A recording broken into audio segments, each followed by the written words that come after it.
मुंडे धस संदीप क्षीरसागर यांच्यानंतर आमदार प्रकाश सोळंकेंच्या कार्यकर्त्यांचा मारहाणीचा व्हिडिओ समोर। अशोक सोळंकेंना 2024 मध्ये मारहाण व्हिडिओ प्रकरण व्हायरल। प्रकाश सोळंकेंपासून जीवाला धोका, अशोक सोळंकेंचा आरोप। बलात्काराच्या घटनेनंतरही स्वारगेट डेपोमध्ये अजूनही दिव्याखाली अंधार। मध्यरात्री बस स्थानकातील वीज गायब। काळ्या कुट्टा अंधारात प्रवाशांचे हाल। पुढारीची टीम पोहोचताच डेपो प्रशासनाची तारांबळ। पुण्यामध्ये जुन्या वादातून डी मोरा पबमध्ये 2 तरुणींना टोळक्यांकडून मारहाण तर महिलेचा विनयभंग। जुनी केस मागे घेण्याची दिली धमकी। बंड गार्डन पोलीस ठाण्यामध्ये तक्रार दाखल।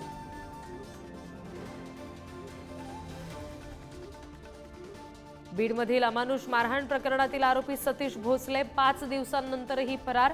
खोक्या पोलिसांना सापडेना, मात्र खोक्याची गाडी पोलिसांकडून जप्त।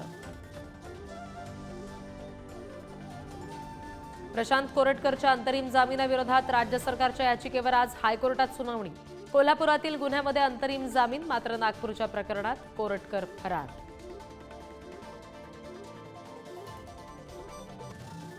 संभाजीनगरच्या देवळाईमध्ये फॅब्रिकेशनच्या दुकानामध्ये भीषण स्फोट। आगीनंतर सिलेंडर फुटले, इमारत हादरली। सिलेंडर फुटल्यामुळे शेजारील इमारत आणि दुकानांना पडलं भगदाड।